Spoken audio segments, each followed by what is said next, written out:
এটি সুলতানি আমলের অনন্য স্থাপত্য ছোট সোনা মসজিদ। মহাসড়কের পাশে অবস্থান হওয়ায় ভারী যান চলাচলের তীব্র কম্পন থেকে ভবনে দেখা দিয়েছে ফাটল। হুমকিতে পড়েছে প্রায় ৫৫০ বছর আগের এই ঐতিহাসিক স্থাপনা। ইতিহাস বলছে ১৪৯৩ থেকে ১৫১৯ সালের মধ্যে সুলতান হুসাইন শাহর শাসনকালে মনসুর ওয়ালি মোহাম্মদ্দিন আলী নামে একজন ব্যক্তি মসজিদটি নির্মাণ করেন। ঐতিহাসিক স্থাপত্যশৈলী ও নান্দনিক কারুকার্যের মসজিদটি আজও পর্যটকদের মুগ্ধ করে। সরেজমিনে দেখা যায় চাঁপাইনবাবগঞ্জ সোনা মসজিদ মহাসড়কে পণ্যবাহী ভারী যানবাহন চলাচলের কারণে পুরো স্থাপনা জুড়ে দেখা দিয়েছে অসংখ্য ফাটল।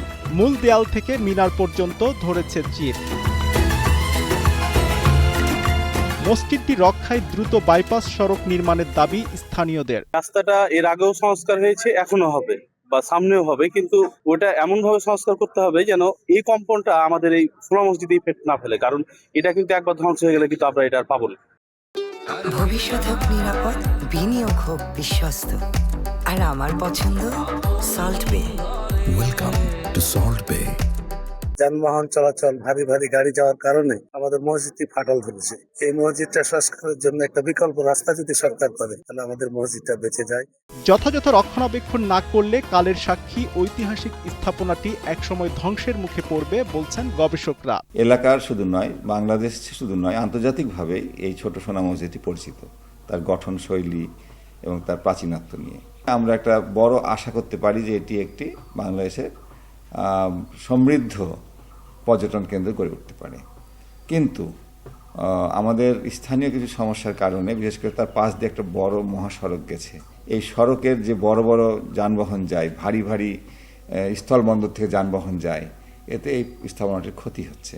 আর নিরাপত্তার ক্ষেত্রেও ওখানে একটু সমস্যা হচ্ছে, যার কারণে এত বড় একটা ঐতিহ্য থাকা সত্ত্বেও আমরা সেটাকে যথাযথ কাজে লাগাতে পারছি না। তো আমার অনুরোধ থাকবে যে সরকার যেন এটার দিকে দৃষ্টি দেন এবং এর যথাযথ মর্যাদা যেন প্রতিষ্ঠিত হয়। আমাদের প্রত্নতত্ত্ব বিভাগ থেকে সড়ক বিভাগের সাথে দুইবার কথাও দুই বৈঠকটা হয়েছে। সড়ক বিভাগ আমাদের দেখাইছে যে এখানে বাইপাস করার একটা যে নকশা ছিল, সে নকশাটা জমি অধিগ্রহণ করার নাকি ওরকম অর্থ বরাদ্দ পায় নাই।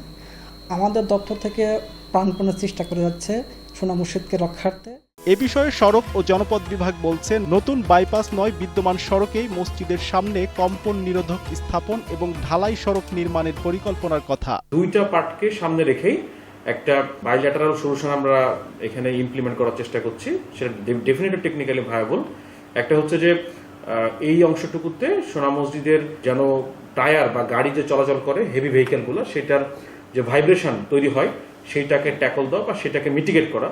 সেই পারপাজে অ্যাটলিস্ট এই করিডোরটুকু, এই অংশটুকুতে আমরা পুরোটাই রিজিড পেভমেন্ট অবস্থান রাখবো। কারণ রিজিড পেভমেন্ট রাখলে দেখা যাচ্ছে যে আমার যে গাড়ির যে ভাইব্রেশন বা যে নয়েজ ভাইব্রেশন তৈরি হয় সেইটা কিছুটা হলেও প্রোপাগেশনটা মিটিগেট করা। দ্রুত কার্যকর ব্যবস্থা না নিলে ধসে যেতে পারে শত বছরের ইতিহাসবাহী মসজিদটি, সেই সাথে হারিয়ে যাবে মসজিদকে ঘিরে দেশি বিদেশি পর্যটকদের আনাগোনা, এমনটাই আশঙ্কা গবেষকদের।